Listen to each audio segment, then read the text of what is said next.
tempête, le pare-pluie là il s'est complètement désagrafé. Du coup on va devoir réagrafer, rescotcher tout ça, propre. Comme il est sec le pare-pluie, je vais pouvoir faire l'étanchéité autour de mon tableau. Donc on a préparé les 4 coins. Et maintenant ce que je vais faire c'est que je vais découper ça. Donc ce qu'il te faut, c'est pas du à laine, c'est un cutter. Un petit cutter, hop, et on va commencer par ici. On vient choper le coin. On perce le coin. Et hop, à peu près à 45 degrés. Et on s'arrête pour que ça recouvre à peu près jusque là. On vient faire pareil en bas.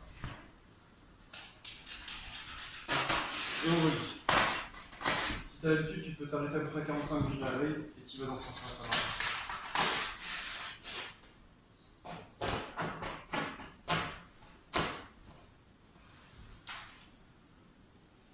Donc là, tu vois, ça va pas être mal. Tu vas venir par-dessus. Marteau à graveur. Là.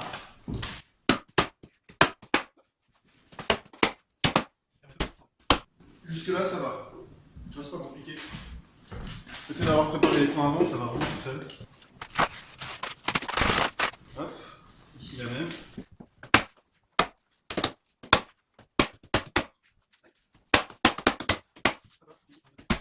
Et ça, je les enfonce pas à fond, je les attache fort comme ça, c'est facile à enlever. Donc maintenant, on va s'occuper du bas. Le bas, c'est pareil.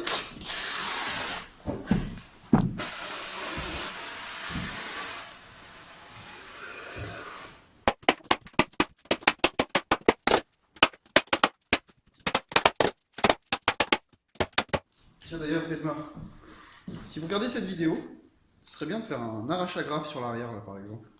Avoir juste une pointe et tu viens faire clac, et hop, l'agrafe elle se barre. Sinon, je le fais avec le cutter, tu vois. Tu viens avec la partie là, tu viens dedans et tout, mais ça te le tord à force et puis après la lame elle a du mal à sortir. Donc voilà ce que ça donne, tu vois. Celui-là il va être en dessous, la partie du haut qui va être rabattue. Celui-là il passe au-dessus, ce qui fait que l'eau quand elle coule, elle passe bien par-dessus celui-là. Ici, on arrive sur une jonction également. Si jamais l'eau arrive jusque là, elle va couler là.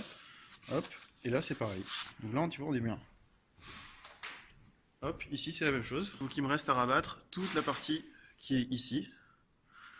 La rabattre et puis la grafer et la redécouper après à ras du linteau ici. Tout simplement. Du coup, on va faire ça vite.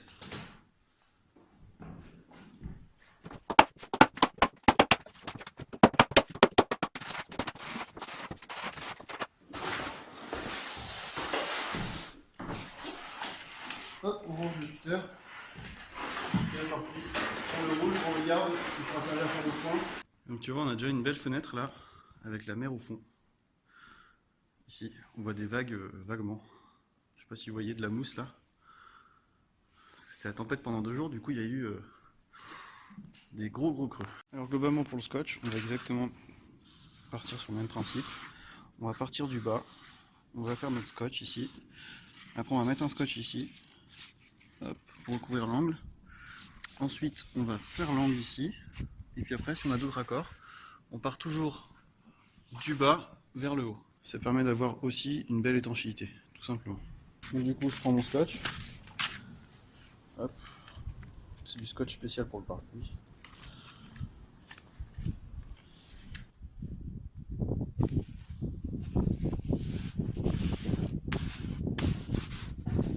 Bien écrasé pour qu'il chauffe bien et qu'il se mette bien en place. On jette pas les déchets, on se les met dans la poche, dans la poubelle comme tu veux. Là j'avais un petit trou, tu te souviens? Du coup un petit peu de scotch. Par contre il est un peu galère à défaire.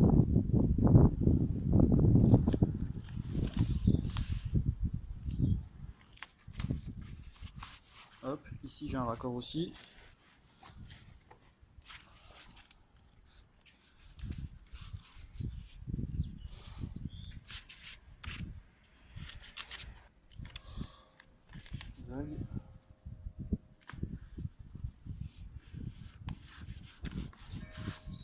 J'essaie de venir en recouvrement de moitié sur le scotch. Là c'est bon. Tu vois, première bande de scotch ici. La deuxième là, qui vient par-dessus à la moitié à peu près. Et puis après ici, je viens faire une légère jonction dans l'angle. C'est-à-dire que tu as un petit pli, mais c'est pas très grave. Ça c'était mon petit bout de scotch parce qu'il y avait un trou dans le pare-pluie. Maintenant je vais mettre une bande ici, qui va venir faire la largeur, et qui va sortir ici aussi pour faire un coin. Donc au même principe, tu prends ta longueur, tu coupes, le mieux plus long que trop court.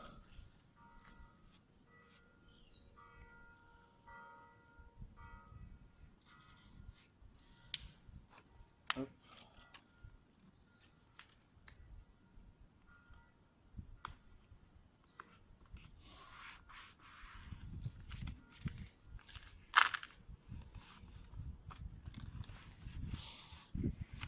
Et alors là tu vois, tu viens bien faire le point comme ça. Tu appuies bien, et après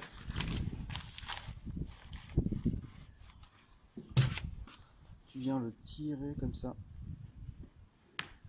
pour le plaquer. Il est un peu extensible donc ça passe, celui-là, et ça te permet de faire une belle jonction. Regarde. Hop, c'est tout propre, c'est nickel. Tu vois le même principe, une bande d'abord là, ensuite par-dessus celle-là. Ici j'avais un petit trou, je l'ai bouché avant. Et après celle-là. Donc là on est bon. Bon, je vais faire l'autre côté, je vais pas te montrer, mais tu as compris le principe. Le but, c'est de ne plus avoir de trou et que si jamais il y a de l'eau qui s'infiltre dessous, qu'il n'y ait pas de souci d'étanchéité. Après, il faut savoir que ici, on arrive avec la fenêtre à 5 mm de là.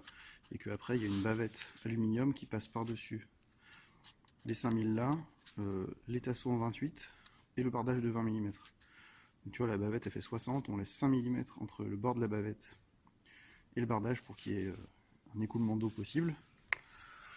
Donc on est blindé de chez blindé, quoi. Et voilà, le scotch est mis, tout est bon, c'est prêt pour accueillir la fenêtre.